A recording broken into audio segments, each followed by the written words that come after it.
Muy buenos días a todas y todos. Se abre esta audiencia pública en relación con la supervisión de cumplimiento de la sentencia emitida en marzo de 2017 en el caso Acosta y otros versus Nicaragua. Doy la más cordial bienvenida a la víctima y a los representantes de las víctimas, así como a la delegación de la Comisión Interamericana de Derechos Humanos. El pasado viernes 8 de marzo, el Estado de Nicaragua comunicó que no asistiría a esta audiencia pública y presentó un informe escrito. Paso la palabra al señor secretario para que realice las precisiones pertinentes. Gracias, presidente. Los fotógrafos tienen 3 minutos para hacer sus tomas, después de las cuales deberán retirarse de estrado, y asimismo se solicita a los asistentes apagar los teléfonos celulares.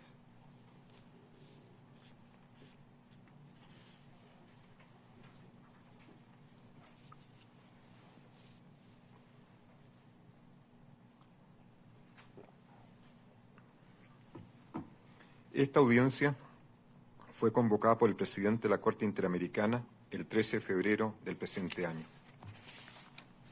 El objeto de la misma es recibir de parte de la República de Nicaragua información actualizada sobre el cumplimiento de las medidas de reparación ordenadas en las sentencias relativas a adoptar las medidas necesarias para que no quede en la impunidad el homicidio del señor Francisco José García Valle, esposo de la señora María Luisa Acosta Castellón, defensora de derechos humanos en Nicaragua, y para que se restituyan adecuadamente los derechos de acceso a la justicia y a la verdad de las víctimas.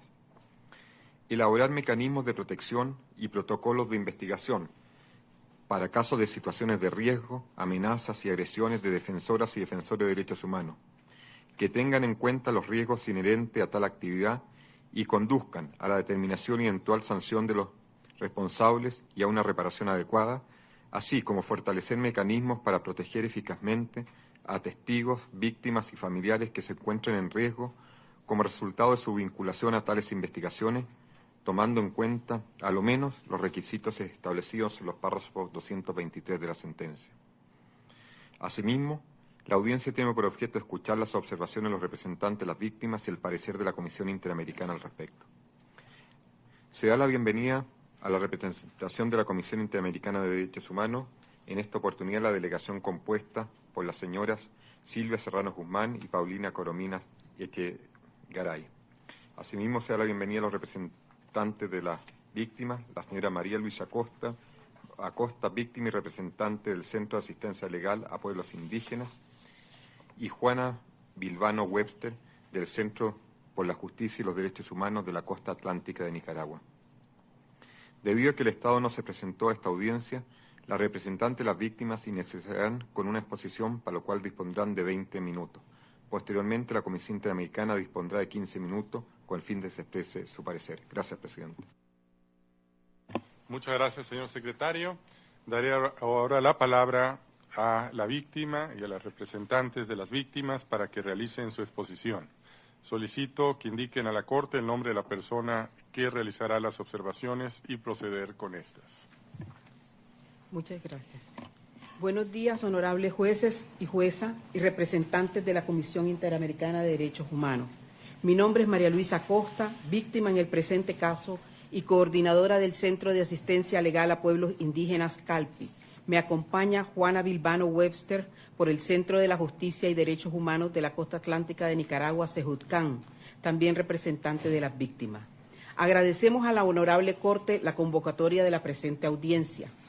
Ante todo, quisiéramos expresar nuestra profunda preocupación por la ausencia del Estado de Nicaragua, perdiéndose así una oportunidad de diálogo para avanzar con el cumplimiento de esta sentencia. Asimismo, esta representación desea resaltar que debido a la crisis política y social que vive actualmente Nicaragua, la situación de persecución y violencia en contra de personas defensoras de derechos humanos se ha agravado. Por ello, quisiéramos hoy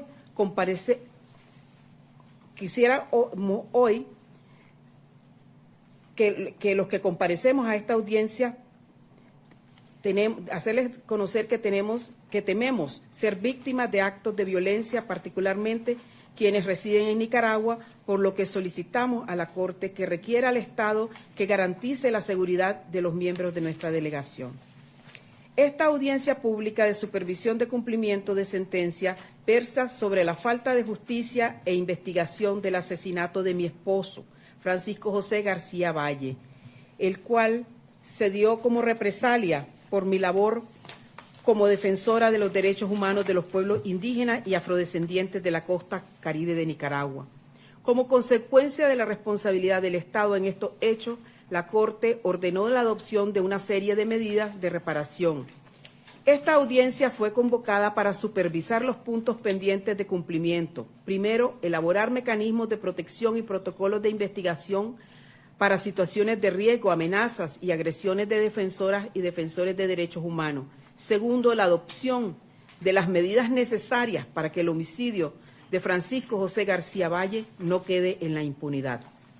En relación con la primera medida, el Estado ha informado que ha creado un protocolo para la atención de denuncias de los promotores y defensores de derechos humanos y otro para la adopción de medidas de protección para activistas de derechos humanos por parte de la Policía Nacional. Evidentemente, estos protocolos no atienden a lo ordenado por la Corte, que tiene un alcance mucho más amplio a lo informado por el Estado. En primer lugar, los mismos fueron creados sin la participación de la sociedad civil. Además, el Estado no ha creado un programa derivado a la protección de este colectivo, no ha creado un modelo de análisis de riesgo, no ha creado un sistema de gestión de información para prevenir ataques a defensores, ni mucho menos ha promocionado una cultura de legitimación de la labor de las personas defensoras de derechos humanos. De hecho, como ya indicamos, uno de los protocolos que el Estado dice haber creado está dirigido a establecer que los defensores de derechos humanos serían protegidos por la Policía Nacional, la cual se ha constituido como uno de los mayores instrumentos de represión del Estado en el marco del contexto actual. Al respecto, recordamos que a partir del 18 de abril de 2018, Nicaragua se encuentra enfrentada a una crisis sociopolítica que ha derivado en graves violaciones a los derechos humanos de la población nicaragüense. En este sentido, según la última información brindada por la Comisión Interamericana, al menos 325 personas han fallecido y más de 2.000 han resultado heridos en el marco de la represión gubernamental. Según datos del propio gobierno, desde abril de 2018, más de 700 personas habían sido privadas de libertad y sometidas a procesos penales por su participación o relación con las protestas. Además, más de 300 profesionales de la salud fueron despedidos arbitrariamente por presentar servicios públicos de emergencia médica durante las manifestaciones y 140 estudiantes fueron expulsados de la Universidad Nacional Autónoma de Nicaragua. Por otro lado, se estima que más de 50.000 personas han sido desplazadas forzosamente a Costa Rica a raíz de la persecución e inestabilidad social de Nicaragua. En este contexto, los defensores y defensoras de derechos humanos nos vemos impedidos de ejercer nuestra labor y nos han convertido en un blanco de la represión estatal. Así, en julio de 2018, se aprobó la Ley contra el lavado de activos, financiamiento al terrorismo y la proliferación de armas de destrucción masiva. El Alto Comisionado de Naciones Unidas expresó al respecto que la definición de terrorismo que contempla la ley, así como el nuevo tipo penal de financiamiento del terrorismo, podrían provocar que se incluyera bajo estas definiciones a personas que simplemente están ejerciendo su derecho a la protesta y, de hecho, esta ley ha sido utilizada para criminalizar a las personas defensoras en el contexto actual. La política de represión del gobierno ha vulnerado especialmente a algunos grupos y movimientos específicos, siendo uno de ellos el movimiento feminista. Hasta la fecha, la Iniciativa Mesoamericana de Mujeres Defensoras de Derechos Humanos ha emitido casi 70 alertas en el marco de la crisis política, denunciando agresiones contra defensoras, detenciones arbitrarias, procesos viciados y malos tratos en los centros penitenciarios. Cabe destacar que la prensa ha ejercido una labor fundamental para visibilizar lo que está ocurriendo y, en consecuencia, defender los derechos humanos. Con relación a este grupo, la Fundación Violeta Barrios de Chamorro recopiló 712 violaciones a la libertad de prensa entre abril y diciembre del 2018, tales como agresiones, ataques, amenazas, difamaciones, censuras, intimidaciones, hostigamientos verbales y judiciales, restricciones administrativas, ilegales, misoginia y un caso de asesinato. En su estudio, la Fundación indica a los responsables de las violaciones a las libertades de prensa, tales como la Policía Nacional, que aparece en 239 casos, los militantes del Frente Sandinista de Liberación Nacional, partido actualmente en el gobierno, en 193, los grupos paramilitares en 97, otros agresores en 86, Telcor en 51 y agresores no identificados en 46. Más de 67 periodistas han tenido que exiliarse por las constantes amenazas que sufren los medios de comunicación y los periodistas independientes en Nicaragua. Finalmente, 9 organizaciones civiles de defensa y protección de derechos humanos y al menos 4 medios de comunicación fueron cancelados, entre ellos el CENIT y algunos allanados arbitrariamente por parte de la Policía Nacional. La respuesta del Estado ante la actual crisis sociopolítica ha sido consistente con la que durante la última década ha tenido con respecto de las violaciones a la integridad física de las autoridades y la usurpación de los territorios de los pueblos indígenas y afrodescendientes, en el sentido de negar categóricamente la ocurrencia de los hechos, culpar a las víctimas, descalificar y criminalizar la labor de las organizaciones defensoras de derechos humanos que acompañan a las comunidades en su proceso. Así, el Estado de Nicaragua, en lugar de dar cumplimiento al punto resolutivo número 11 de la sentencia del caso Acosta y otros versus Nicaragua, brindando protección a las personas defensoras de derechos humanos, ha instrumentalizado las instituciones estatales, Policía, Ministerio Público, Poder Judicial, Ministerio de Gobernación y Asamblea Nacional, para atacar y reprimir a las organizaciones de la sociedad civil, incluyendo Sejucán, Calpis y CENIT. Por ejemplo, en mi caso, en noviembre de 2017, cuando viajaba con una delegación de miembros del pueblo indígena Rama y Criol y del gobierno comunal Criol de Bluefield, peticionarios ante la CIDH del caso del Gran Canal Interoceánico de Nicaragua, en el cual son representados por Calpi, fuimos retenidos por las autoridades de migración.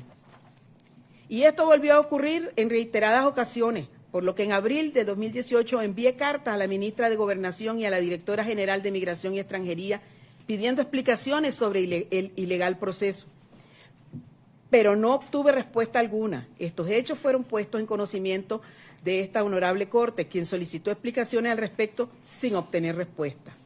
Posteriormente, en el marco de mi participación como miembro de la Alianza Cívica por la Justicia y la Democracia en el diálogo nacional con el gobierno de Nicaragua, la noche del 30 de mayo de 2018, alrededor de una decena de hombres de la Juventud Sandinista, armados de piedra, llegaron a buscarme a mi casa de habitación y como no me encontraron, el incidente no pasó a más.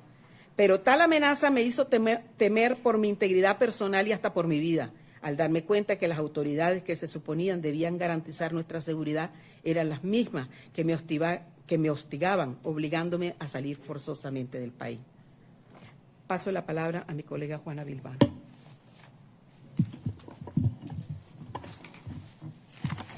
En el caso del CENIT, el 12 de diciembre de 2018, por la Asamblea Nacional, a solicitud del Ministerio de Gobernación, le canceló la personería jurídica bajo el alegato infundado que la organización desnaturalizó su personería jurídica al no actuar apegada a los objetivos por los cuales se constituyera y de forma calumniosa afirma que la institución estaba facilitando fondos para alterar el orden público y realizar actos de desestabilizadores en el país.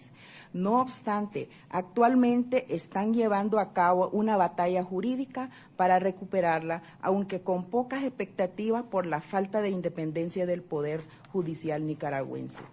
Las acciones legales interpuestas no han sido fáciles porque también han encontrado obstáculos para agotar la vía administrativa, como el hecho de enfrentar a cordones policiales para presentar un recurso de revisión y otro de apelación ante el Ministerio de Gobernación, los cuales no fueron recibidos por órdenes superiores, lo que quedó plasmado en una constancia notarial. En la tramitación del caso se han interpuesto 2 recursos de amparo y uno por inconstitucionalidad, los cuales se encuentran en estudio en Sala Constitucional de la Corte Suprema de Justicia. Además, el 13 y 14 de diciembre de 2018, las oficinas, tanto en Managua como en Chontales, les fueron allanadas en horas de la noche y la madrugada por la Policía Nacional, introduciéndose sin identificarse y sin orden judicial de allanamiento. Sometieron físicamente al vigilante del local, golpeándolo, atándolo de pies y manos, obligándolo a permanecer de 4 horas bajo uno de los escritorios. Asimismo, rompieron cerraduras de puertas y escritorios, sustrayendo computadoras, documentos legales, contables, bienes del dominio personal de los trabajadores y vehículos que en la actualidad son utilizados por la Policía Nacional. Los defensores de derechos humanos que intentaban ingresar a las oficinas recibían como respuesta de la policía la negativa de acceso y además decían, el CENIT ya no existe. Asimismo, las casas de diferentes miembros del CENIT fueron vigiladas, otras manchadas con pintas con la palabra plomo, sumándose campañas de desprestigio en redes sociales e instadas por la misma Policía Nacional. En conferencia de prensa imputó la presidenta Vilma Núñez y al director jurídico Gonzalo Carrión como supuestos encubridores de los responsables de la casa quemada en el barrio Carlos Marx, donde murieron 2 niños y 3 adultos, y tanto las cámaras de seguridad como las víctimas sobrevivientes al momento de los hechos se responsabilizaban. Dicho ataque era paramilitares lo había realizado. Como consecuencia de esta represión, actualmente 9 defensores de CENIT se exiliaron de manera forzada en la República de Costa Rica y otros países. Los 12 miembros del CENIT que permanecen en Nicaragua temen por su seguridad y sus vidas. Actualmente la represión en Nicaragua se mantiene y el CENIT, con 28 años de historia en la defensa de los derechos humanos en Nicaragua, hoy en día está limitada para continuar brindando un acompañamiento directo a las más de 3.000 víctimas documentadas desde abril de 2018, así como a las víctimas del presente caso. Mientras tanto, y como organización responsable con las víctimas, así como por su trayectoria con conocimiento nacional e internacional en la defensa de los derechos humanos, el día de hoy está enfrentando el riesgo que implica demandando el respeto de los derechos humanos bajo el eslogan del CENIT, derecho que no se defiende es derecho que se pierde.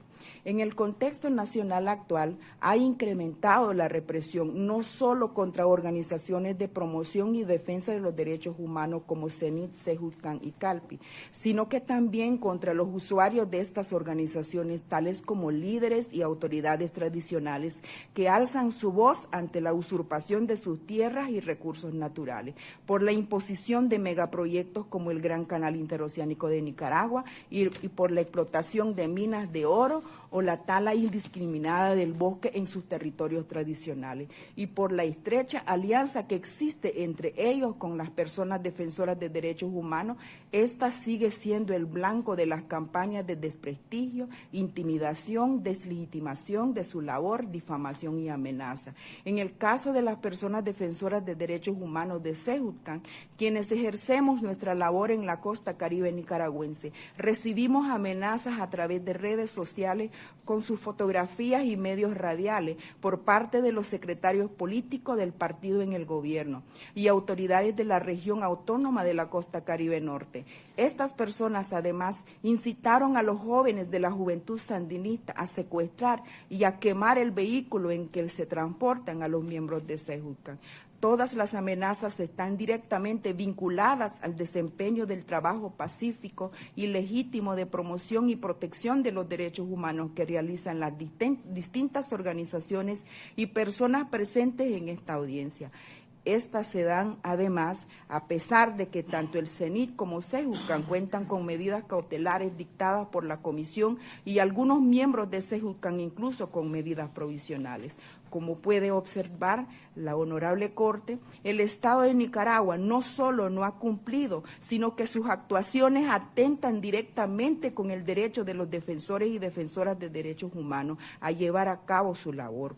Sobre la investigación de los hechos del asesinato del señor García Valle, llamamos la atención sobre el hecho de que en su informe el Estado se niega abiertamente a lo ordenado por la Corte. La posición del Estado acrecienta el sufrimiento al que ya ha sido sometida la señora María Luisa Acosta frente a la impunidad en la que se mantienen estos graves hechos. Además, como hemos informado, ella ha sido agredida directamente por el Estado debido a la labor de defensa de los derechos humanos que continúa ejerciendo.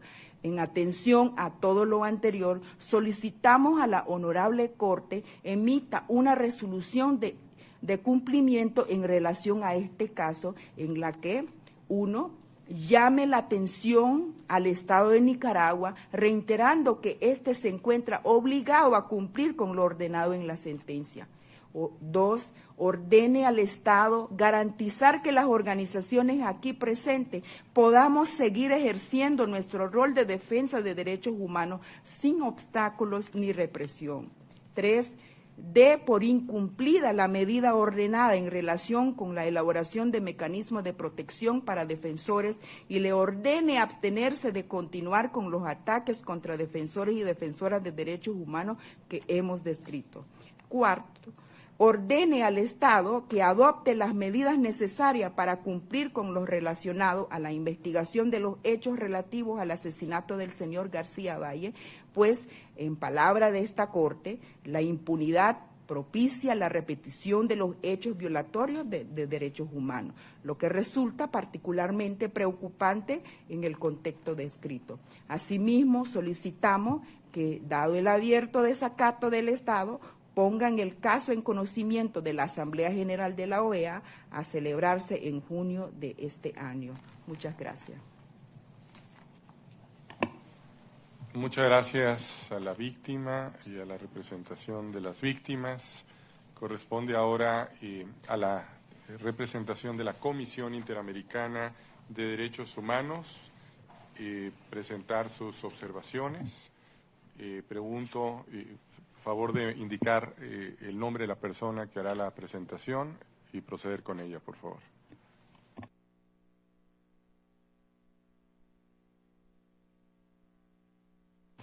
Buenos días, muchas gracias. Paulina Corominas. Un saludo al señor presidente, a la señora jueza, a los señores jueces, así como a la representación de las víctimas y a la víctima María Luisa Acosta que nos acompaña, así como el público. En primer lugar, a nombre de la Comisión Interamericana de Derechos Humanos, me permito manifestar profunda preocupación por la falta de comparecencia del ilustre Estado de Nicaragua a esta audiencia, lo que demuestra, a su vez, una falta de compromiso con el cumplimiento de la sentencia que hoy nos convoca. Habiendo escuchado a las representantes, me permito señalar que respecto al punto resolutivo 9, en cuanto a la adopción de las medidas necesarias para que el homicidio del señor Francisco José García Valle no quede en la impunidad, la Comisión advierte que si bien el Estado informó en marzo del 2018 de manera muy general sobre la conformación de una comisión interinstitucional para estudiar la viabilidad y la forma de cumplimiento, el Estado no volvió a presentar ningún viernes pasado. Respecto a esa información, la Comisión manifestó también su preocupación por esta comunicación en la que informó que no se presentaría a la audiencia y que no daría cumplimiento a este punto resolutivo. Las razones que da el Estado son las siguientes: que lo ordenado por esta honorable Corte es una intromisión a la institucionalidad de la justicia interna, que hacerlo reconocería a la Corte como una cuarta instancia revisora de los fallos dictados por los tribunales nacionales. Revocar sentencias firmes implicaría privar a la Corte Suprema de Justicia de Nicaragua de su carácter de órgano supremo del Poder Judicial. La Corte no puede hacer que los Estados acepten reglas que contravengan las disposiciones establecidas en la Convención Americana, como es la prohibición de la doble persecución. En síntesis, el Estado afirma que este punto resolutivo transgrede la soberanía y el orden jurídico de Nicaragua. Como ha sido señalado reiteradamente en la jurisprudencia de esta Corte, Es cierto que a esta Corte no le corresponde determinar responsabilidades penales, ello corresponde a tribunales internos, pero sí le compete evaluar las acciones o omisiones de agentes estatales, que fue lo que hizo la Honorable Corte en el presente caso, encontrando múltiples irregularidades que están detalladas a lo largo de la sentencia. En la etapa de fondo, ya el Estado había planteado los mismos argumentos para que la Corte no ordenara la reapertura de las investigaciones. Estos argumentos fueron claramente respondidos en el párrafo 216 de su sentencia, en el cual esta Corte indicó que el sobreseimiento no fue un defecto o negligencia procesal, sino un acto ilícito deliberadamente dirigido a provocar una apariencia de extinción de la acción penal. En ese sentido, el Estado está pretendiendo volver a litigar en etapa de supervisión un aspecto ya resuelto por la Corte al momento de fijar las reparaciones. La Comisión solicita a la Honorable Corte que recuerde al ilustre Estado de Nicaragua que los Estados parte de la Convención Americana se comprometieron a cumplir las decisiones de la Corte, tal cual está establecido en el artículo 68 de la Convención. En ese sentido, la Comisión pide lógicamente al Estado a cumplir con lo ordenado respecto de este punto resolutivo, conforme a lo indicado en la sentencia y en cumplimiento de los estándares interamericanos, a fin de garantizar el derecho de las víctimas a la justicia y la verdad. En cuanto al punto resolutivo 11, a esta medida de no repetición contenida en el punto resolutivo 11, la Comisión observa que los protocolos remitidos por el Estado, que ya fueron referidos por las representantes de las víctimas, no cumplen de ninguna manera con los estándares fijados por la Corte en el párrafo 226 de su sentencia. Por la información que han presentado las representantes, en la elaboración de estos protocolos ni siquiera participaron ni fueron consultadas organizaciones de la sociedad civil, ni expertos, ni la Procuraduría para la Defensa de los Derechos Humanos, en incumplimiento de lo establecido por la Corte en dicho párrafo. Esta Honorable Corte en su sentencia refirió que la situación actual de defensores y defensoras de derechos humanos en Nicaragua ha despertado alarma y preocupación en varios foros internacionales, particularmente en lo relativo a conflicto de tierras de comunidades indígenas, y por ello señaló la necesidad de fortalecer los mecanismos existentes. Están por cumplirse 2 años de la emisión de la sentencia, y en el tiempo que ha transcurrido, la situación de los defensores y las defensoras en Nicaragua ha empeorado drásticamente. Así, el Estado, en vez de promover y proteger la labor de las defensoras y defensores, tal como lo solicitó esta Honorable Corte en el apartado E del citado párrafo 223 de la sentencia, ha llevado adelante actos de represión en su contra, según vasta información recibida por la Comisión a través de sus mecanismos de monitoreo y medidas cautelares, sobre todo en el último año. La Comisión considera importante que en el seguimiento de la medida de no repetición ordenada por esta Corte se tome en cuenta este contexto y la información que al respecto ha recibido la Comisión, por lo que me referiré a esta de manera sucinta, también tomando en cuenta que la representación de las víctimas ya ha hecho referencia. En el informe de país de la Comisión sobre graves violaciones a los derechos humanos en el marco de las protestas sociales en Nicaragua, aprobado en junio de 2018, se contiene un capítulo en el que se hace referencia a las agresiones, ataques, amenazas, hostigamientos, estigmatización, criminalización, seguimientos y vigilancia por parte de agentes estatales o terceros en contra de las personas defensoras de derechos humanos en Nicaragua. En el informe se detallan algunas de las muchas denuncias recibidas por la Comisión en el marco de sus visitas al país y en el contexto de su mecanismo especial de seguimiento para Nicaragua, el MECENI, que estableció la Comisión dada la situación de urgencia que ha vivido el país. En ese informe de país, la Comisión resaltó la gravedad de testimonios recibidos de parte de funcionarios estatales de diferentes instituciones que refirieron haber sido forzados a participar en actos como los que acabo de señalar y los que han señalado la representación de las víctimas. Como la Comisión y esta Honorable Corte han señalado reiteradamente, las defensoras y defensores de derechos humanos desde distintos sectores de la sociedad civil y en algunos casos de las instituciones estatales brindan aportes fundamentales para la vigencia y fortalecimiento de las sociedades democráticas. Por ello, deben contar con garantías efectivas y adecuadas para realizar libremente sus actividades. Las amenazas a la vida de las defensoras y los defensores de derechos humanos tienen un efecto multiplicador que va más allá de la afectación a su persona, pues produce un efecto amedrentador que se extiende a quienes defienden causas similares. Desde el año pasado, esto es lo que viene ocurriendo en el país. Cada vez más defensores y defensoras se ven obligados a dejar sus actividades e incluso abandonar el país por temor a su vida. las de sus familias y las de aquellas personas y comunidades a las que representan. Tal es el caso de la señora María Luisa Costa, víctima del presente caso que hoy nos acompaña, quien se encuentra en el exilio por temor a sufrir represalias. El Estado de Nicaragua debe abstenerse de llevar a cabo acciones que pongan en riesgo la vida e integridad de las y los defensores, así como adoptar medidas positivas cuando tales bienes jurídicos se encuentran en riesgo, adoptando una estrategia efectiva y exhaustiva de prevención.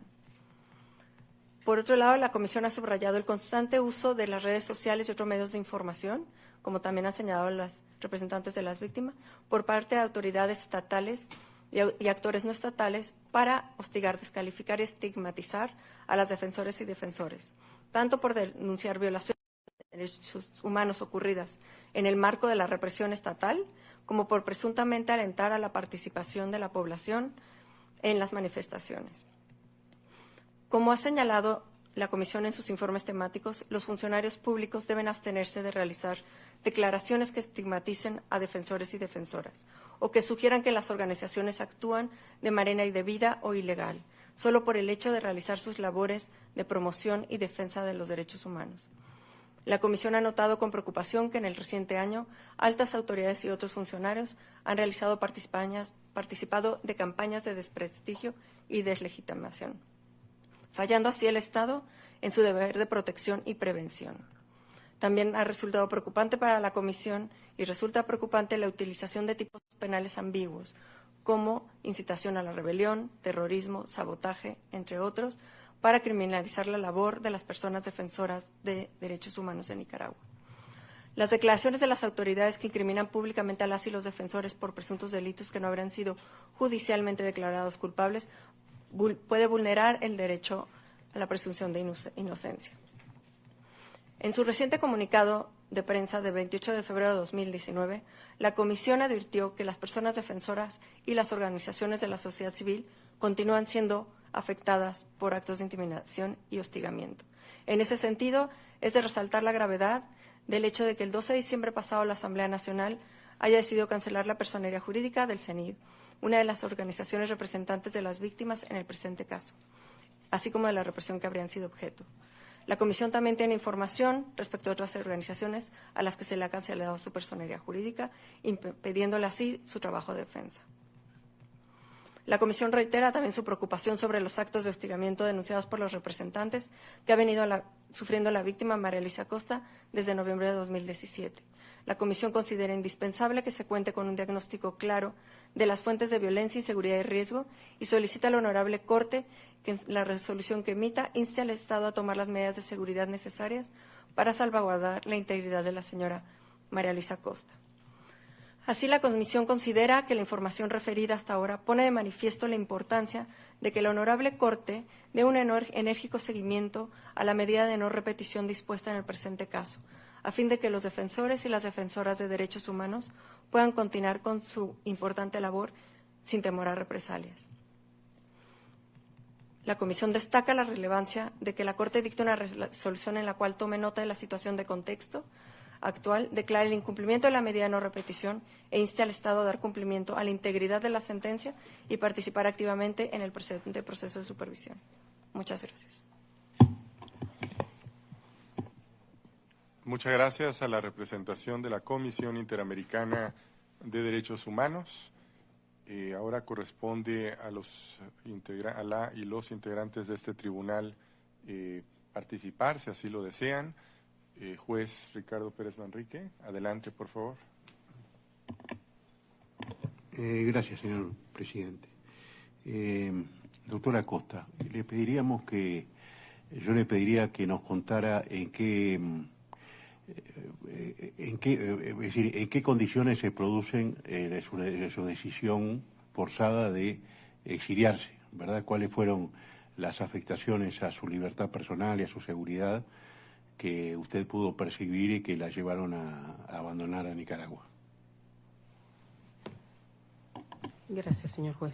Sí, primero, la vez que en noviembre estábamos viajando con la comisión de líderes comunales del gobierno comunal criol de Bluefield y del territorio Rama y Criol, para los cuales representamos desde Calpi en un caso contra el Gran Canal Interoceánico de Nicaragua, porque este proyecto pretende usurpar el territorio. La mitad del proyecto pasa por territorios indígenas y afrodescendientes de la costa caribe de Nicaragua. Nos detuvieron en la frontera con Honduras y nos separaron del resto de las personas en el punto fronterizo y nos dijeron que no nos iban a dejar salir del país. Luego dijeron que tal vez sí, luego volvieron, pero esto duró como 45 minutos, pero también a ellos ya los habían tomado fotografías cuando salieron del aeropuerto de Bluefield, una policía las había interrogado y bueno, era como que los venían siguiendo. Eso fue, y bueno, yo estaba con ellos, yo soy abogada de ellos y estuvimos ahí, pero bueno, nos dejaron seguir. Luego nos regresamos por avión, ¿verdad? Pero entre noviembre de 2017 y abril yo viajé varias veces y todas las veces me volvieron a hacer lo mismo. Yo llegaba a la pantalla, me decían que me esperara, me ponían aparte y luego se iban a la oficina y me tenían ahí y yo no sabía si me iban a dejar o no me iban a dejar y luego decían que es que tenían que llamar a Managua y luego volvían y todo esto otra vez 30, 20, 45 minutos y bueno, hasta que yo un día dije, bueno, yo tengo que preguntar qué es lo que pasa, voy a mandarle la carta a la ministra de Gobernación y a la directora de Migración y Extranjería, porque a mí nadie me dice, yo pregunto, ¿pero por qué? ¿Verdad? No, nada. Y nunca me contestaron, entonces yo puse en conocimiento de la Corte, pero bueno, eso ya fue en abril, y en ese tiempo, como presidenta de la Academia de Ciencias de Nicaragua, una organización académica, me invitaron a participar en el diálogo nacional como parte de la Alianza Cívica por la Justicia y la Democracia, buscando una solución para el conflicto de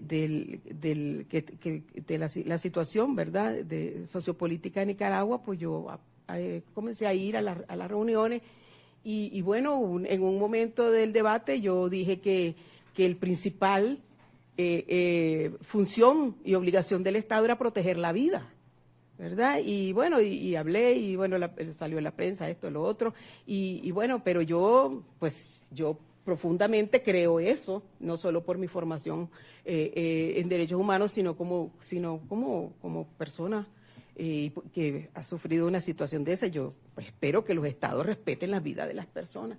Y aparentemente, pues, por la difusión que dieron los medios, no sé, pues, cuando llego a mi casa, estoy en mi casa el 30 de mayo a las 8 de la noche y yo estoy adentro, ni cuenta me di, pero luego me contaron una parte de mi casa, yo la tenía rentada para una academia de baile, y ellos eran unas chicas y ellas recibieron a los hombres y le dijeron, no, ella no está, y le digo, pero ¿cómo eran? Me dice, eran 12 hombres de la Juventud Sandinista, y ustedes porque saben que la Juventud Sandinista, bueno, ellos se ponen sus camisetas de la Juventud Sandinista, y estaban con unas piedras, no eran piedras, doctora, eran rocas, me dice.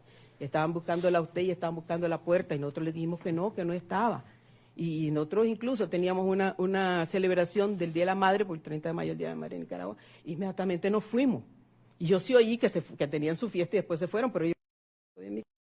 pero entonces yo ya, en esos días también detuvieron al líder del movimiento anticanal por parte de los campesinos, que luego iba saliendo del país, y lo apresaron desde el aeropuerto, lo juzgaron y lo condenaron a 216 años. Pero en ese momento yo ya empecé a ver, y yo tengo una foto de las personas que fuimos a una audiencia en México, creo que fue el 2016, a la comisión, y estamos como 14, de los cuales solo una está en Nicaragua. El resto nos hemos tenido que ir o están presos o están con medidas restrictivas de su libertad en Nicaragua. Entonces yo ya después de lo que pasé, Con lo de Frank no esperé más, pues, y dije, no, yo me voy.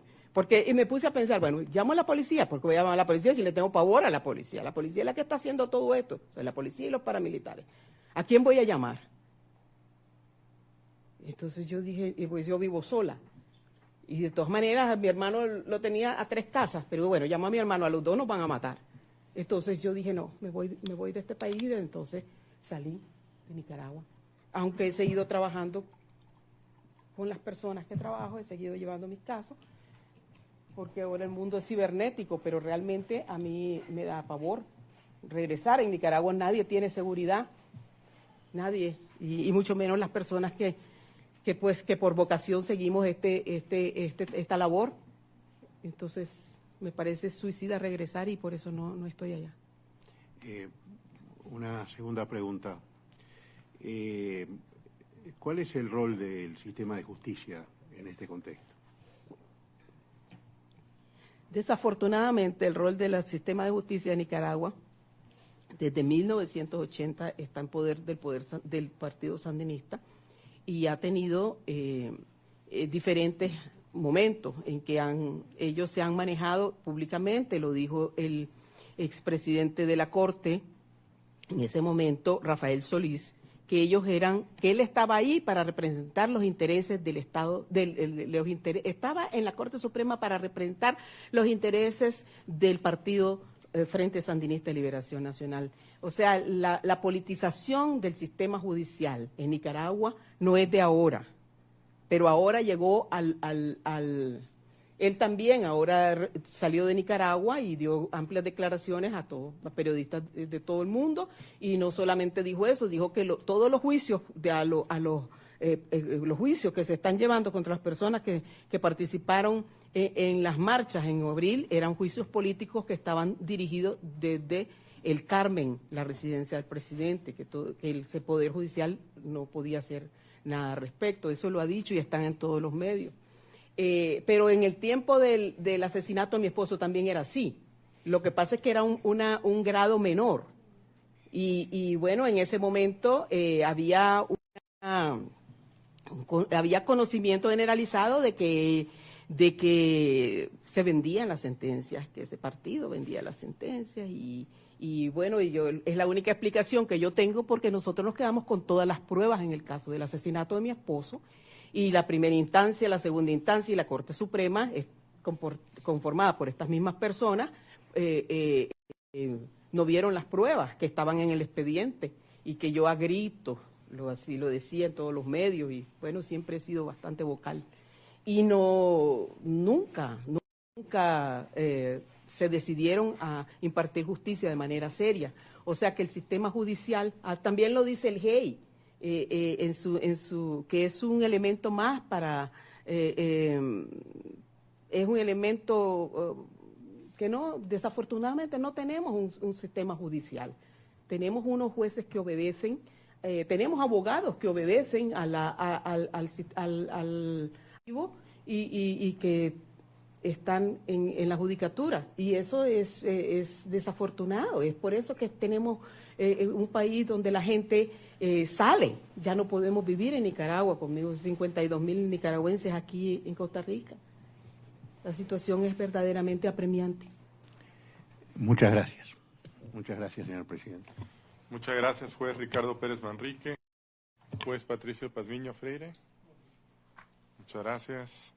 Juez Eugenio Raúl Zaffaroni. Muchas gracias. Jueza Elizabeth Odio Benito. Un momento, presidente. Sí, gracias.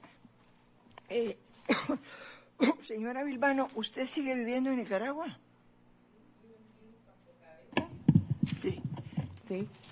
Soy la directora de Centro por la Justicia y Derechos Humanos de la Costa Atlántica de Nicaragua, CEJUCA. ¿Usted ha tenido problemas de hostigamiento, de acoso, de amenazas últimamente?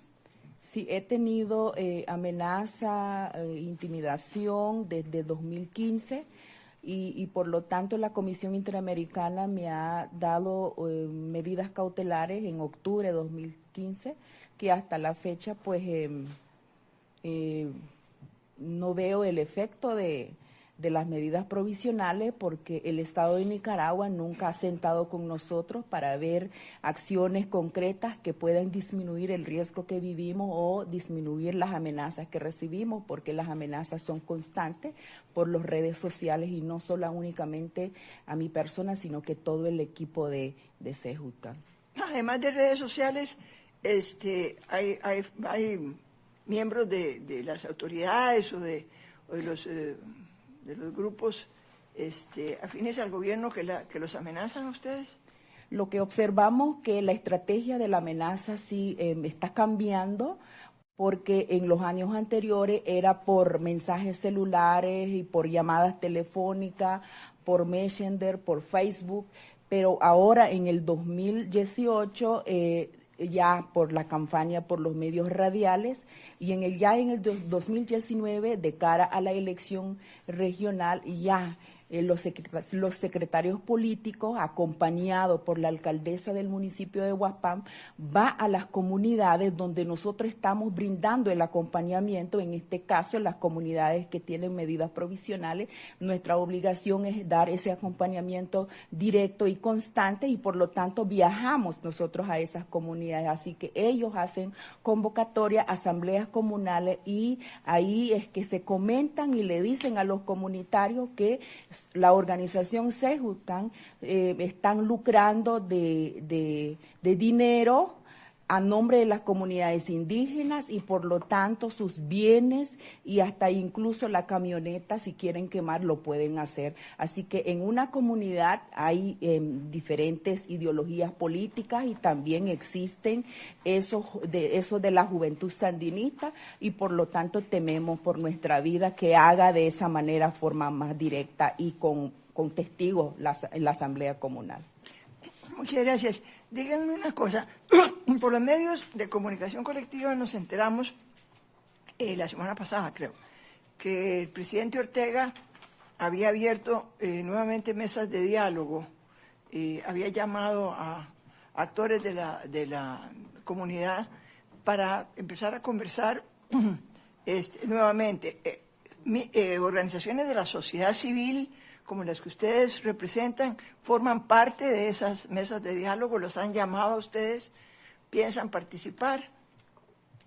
Hasta el momento no nos han llamado y por lo tanto no estamos insertos en esas mesas de diálogo. Muchas gracias. Sí. Bueno, el señor Medardo Mairena, que era uno de los líderes campesinos en contra del canal, era miembro de cuando yo estaba también en la Alianza Cívica por la Justicia y la Democracia, y él fue detenido y fue, como les decía, fue juzgado y lo han condenado a 216 años. También el director de la prensa, don Luis Sánchez Sancho, era parte de la mesa y fue detenido. Tuvo un accidente y la policía no permitía que se arreglara con la persona que había accidentado y bueno, y legalmente lo tuvieron preso como 2 semanas. Y así le puedo ir diciendo, o sea, todos, Mike Healy, su familia le han confiscado o le han no hay confiscación porque no es un procedimiento legal, sino que le han ocupado las fincas de su madre y sus hermanas. O sea, la mayoría de las personas que están actualmente y los cuales respeto mucho porque se quedaron ahí, yo no pude más, están ahí y son los dialogantes con el gobierno supuestamente para buscar una solución y están sometidos a todo este tipo de amenazas, pues. Entonces, esa es la realidad de nosotros los nicaragüenses hoy en día. Muchas gracias. Gracias, presidente. Gracias. Muchas gracias, jueza Elizabeth Todio Benito. Juez Humberto Sierra Porto. Sí, muchas gracias, presidente. A ver, doña María Luisa, estamos en una audiencia pública y esta audiencia pública tiene una gran importancia porque le sirve de eco y de mecanismo de conocimiento para toda la opinión pública y para todos los que nos siguen en las redes de qué es lo que está sucediendo y cuál es la situación suya en el caso del cumplimiento de esta sentencia. Sobre el primer punto de cumplimiento, nos podría hacer una exposición general sobre los problemas o las deficiencias o qué es lo que no ha hecho el Estado en relación con tratar de establecer la verdad del homicidio de su esposa. Gracias, señor juez. Pues no ha hecho nada, absolutamente nada. Ellos dijeron que iban a formar esa comisión. Cuéntenos como si no supiéramos, porque la idea es que usted nos explique adecuadamente el punto. Sí, mire, yo en mi corazón creo que lo que ocurrió fue que estas dos personas, que son los autores intelectuales del asesinato de mi esposo, y lo dije desde el primer día, Peter Martínez Fox y Peter Socko, ellos tenían mucho dinero porque estaban vendiendo todas estas tierras indígenas, y yo creo que a raíz de eso y sus conexiones con el partido y las personas de la Corte Suprema de Justicia, donde inicialmente yo presenté mis quejas, porque el juez del caso me perseguía a mí y me llegaron hasta querer involucrar en el asesinato de mi esposo, y los protegía a ellos, como ustedes saben, y está en todo el expediente, todo lo que yo pedía, lo negaban, y todo lo que ellos pedían, inmediatamente en 15 minutos estaba, y yo estaba clara de lo que estaba pasando. Me fui, presenté, ya no me acuerdo ni cuántas quejas a la Corte Suprema, a la parte disciplinaria, también fui, y bueno, en un principio se asustaron los jueces, pero inmediatamente llamaron al juez, después ya no me contestaban las llamadas, ya no les importaba, y para mí lo que hubo ahí fue un negocio. Negociaron la sentencia. Negociaron que no me siguieran molestando, le digo, dejen en paz a la mujer, pero la sentencia se la vamos a vender. Para mí, y no lo puedo decir más claro, esa es mi lectura de eso. Y por eso fui en la primera instancia, a la segunda instancia, y el caso, teníamos todas las pruebas. El asesinato, el hombre que mató a mi esposo era el chofer de Peter Socko, y la pistola con la que mataron a mi marido era de Peter Martínez. Y si un juez no puede ver la relación entre estas dos personas como autores intelectuales, además que teníamos una pelea de 2 años defendiendo por el lado de nosotros los callos perlas, y por ellos vendiéndolas en Internet, pues... o sea, no tiene uno que ser muy inteligente ni tampoco muy mal pensado para darse cuenta cuál era la trama, que jamás tocó, el sistema judicial jamás lo tocó, jamás tocaron el caso, la relación de mi trabajo con la muerte de mi esposo, nunca. Y bueno, entonces uno se pone a pensar, pues no es que sean tontos, es que tienen un interés. De otra forma, no hay forma que pueda explicar. Además, en la comisión pasamos como 10 años. O sea, ya alguien tenía que haber dicho, pues algo pasó ahí. Y nunca. Y ahora tenemos, casualmente, al juez que yo fui a ver cuando me estaba persiguiendo el juez, fui con el Procurador de Derechos Humanos de los Pueblos Indígenas, fuimos al despacho del doctor Solís, el doctor Rafael Solís, y le expliqué la situación, y él mismo me dijo, esto es grave, voy a llamar al juez, esto es grave. Y ahora él mismo, después de que ya se habló con el juez y todo, ya no me contestaba la llamada, me había dado su tarjeta personal y todo, y ahora él mismo reconoce que en Nicaragua las sentencias judiciales tienen un precio político y económico. Y eso yo siempre lo he sabido, yo soy abogada, yo tengo 25 años de trabajar en mi país y conozco la forma en que el sistema judicial se maneja, lo cual me da una profunda tristeza, lo cual me da una profunda indignación. O sea que yo estaba clarita y he estado clara en todo el proceso de qué es lo que me estaba pasando. Y también cuando veo la sentencia y sé que lo correcto es eso, que el sistema judicial sea autocrítico y se vea, pero si son los jueces, que los magistrados de la Corte Suprema también estaban involucrados. Segunda instancia, primera instancia. Entonces, esa es la situación de Nicaragua. Procesalmente, ¿en qué estado se encuentra esa situación? ¿Qué pasó? Pues tenemos una sentencia dictada por la Honorable Corte en el sentido de que ellos tienen que comenzar a investigar, ¿verdad?, el asesinato,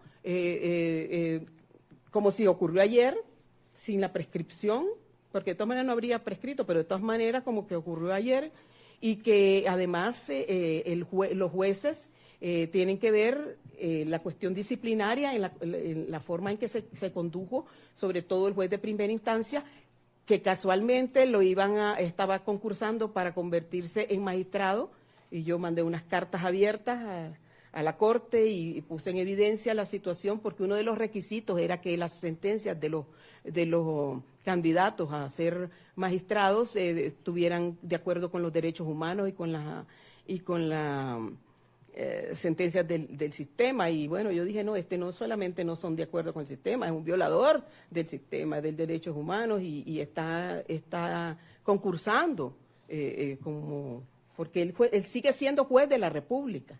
El juez de primera instancia que me persiguió a mí al lado de los asesinos y que me querían matar. Él sigue siendo juez de la República de Nicaragua, impartiendo justicia en nombre del pueblo. Esa es la situación de Nicaragua. Y a mí me gustaría decir otra cosa. Y esto a mí me da un dolor profundo, tener que reconocer eso. Pero esa es la realidad. La realidad que vivimos los nicaragüenses, y por eso 52,000 personas prefieren estar fuera de ahí y dormir en los parques de San José, en vez de esperar que a medianoche lleguen a sacar a un hijo de 18 años, se lo lleven y nunca más lo vas a volver a ver. Y no hay juez que tutele un derecho humano en Nicaragua. Cuénteme un poco más, explíquenos esa politización o esa relación que existe en las integrantes de la rama judicial a la cual usted hacía mención, según la cual hacían una especie de declaración de principio de apoyo más que al Estado y al derecho a un partido político. ¿Cómo es eso? Bueno, es que desde los años 80, que hubo la revolución, el sistema el partido nunca soltó el poder judicial. Pero como le decía, hubo momentos en que primero eran 8, después se volvieron 16, en la Corte eran 8 liberales y 8 totalmente politizados, 8 liberales como bancadas en Asamblea Nacional, no como magistrados. Entonces ellos se fueron, después el gobierno, a partir del regreso al poder del presidente, empezó a acaparar más poder a partir del 2007, y entonces ya no eran 16, ahora hay como 3, y que ni siquiera son de la sociedad civil, sino que son son del sector privado, ¿verdad? Porque ellos pasaron como 10 años con el sector privado, trabajando muy de cerca, y los otros, pero entonces estos 3 que quedan, o 4 de los 16, son del sector privado, ¿verdad? Y ni siquiera no son otros jueces, y tampoco son muy beligerantes y no son muy independientes tampoco. Tal vez ellos no hacen las cosas, pero tampoco no se oponen a que pasen, ¿verdad? Entonces el sistema judicial se fue. Sí tenemos una ley para que concursen, pero esa ley es bastante manipulada, no son muy serios aplicando la ley para que los jueces para que los jueces por concurso lleguen a la judicatura. Como está dominado el sistema electoral, como está dominado el sistema judicial.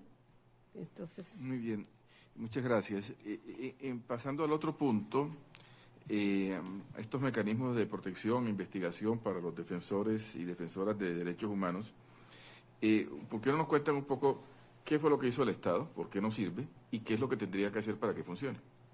Bueno, la sentencia es clara, tiene una serie de indicadores, de indicaciones de cómo debería ser ese protocolo, pero también dice que tiene que ser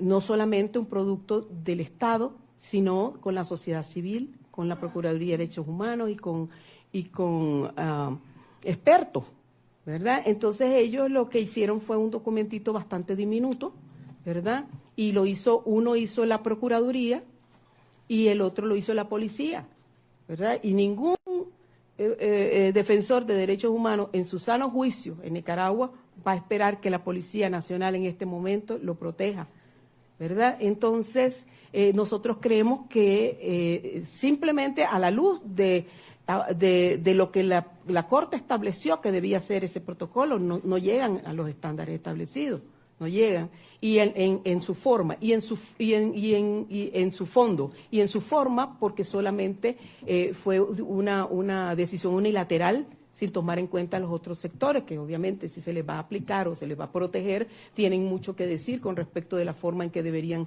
ser creados estos protocolos. Vale, muchísimas gracias, doña María Luisa. Muchas gracias, presidente. Muchas gracias, juez Humberto Sierra Porto. Juez Eduardo Villagrossi. Esta corte ya no tiene más preguntas. Me gustaría, sí, hacer alguna sobre el resolutivo 11, ¿no?, que es motivo de esta audiencia de supervisión de cumplimiento.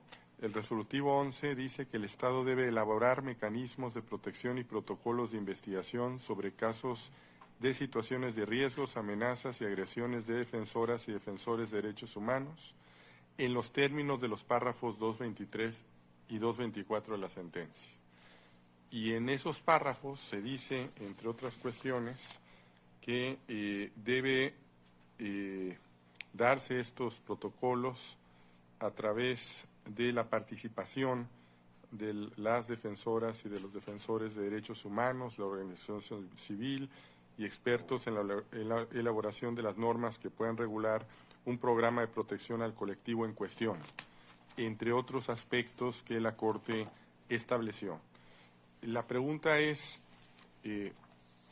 si ustedes tuvieron participación, y la sociedad civil tuvo la participación en el informe escrito enviado el viernes pasado por el Estado.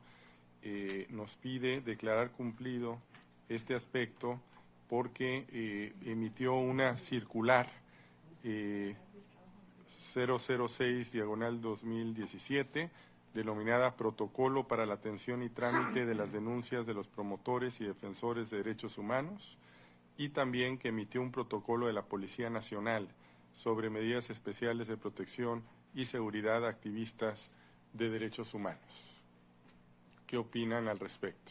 Nos están pidiendo que al emitirse esta circular y este protocolo de la Policía Nacional, están solicitando a la Corte dar por cumplido este punto resolutivo 11 de la sentencia.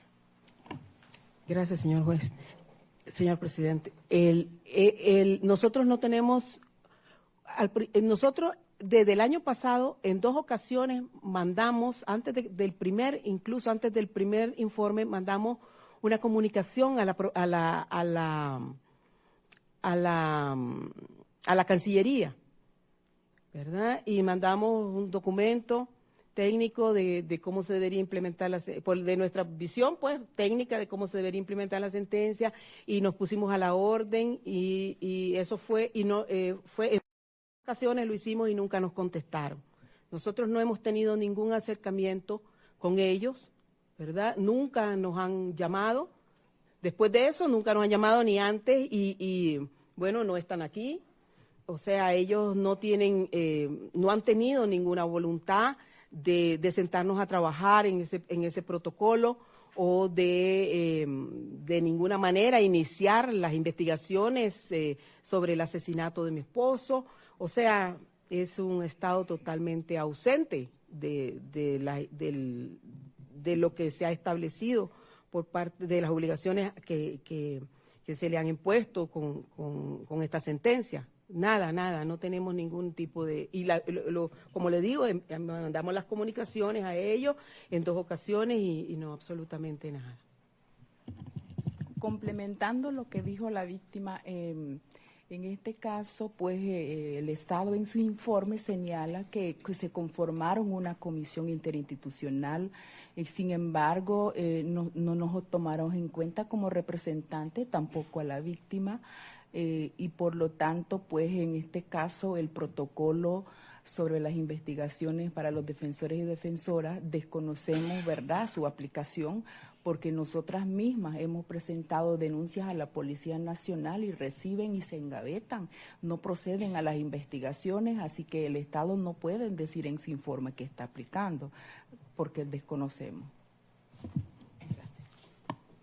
Quisiera también, aunque ya mencionaron algo la comisión, si quisieran agregar algo más sobre este punto, ¿no? El resolutivo 11 de la sentencia. Sí, muchas gracias, presidente. Sí, efectivamente, la comisión analizamos los protocolos que envió el Estado y no cumplen con los puntos del párrafo 223, según lo ordenó la Corte.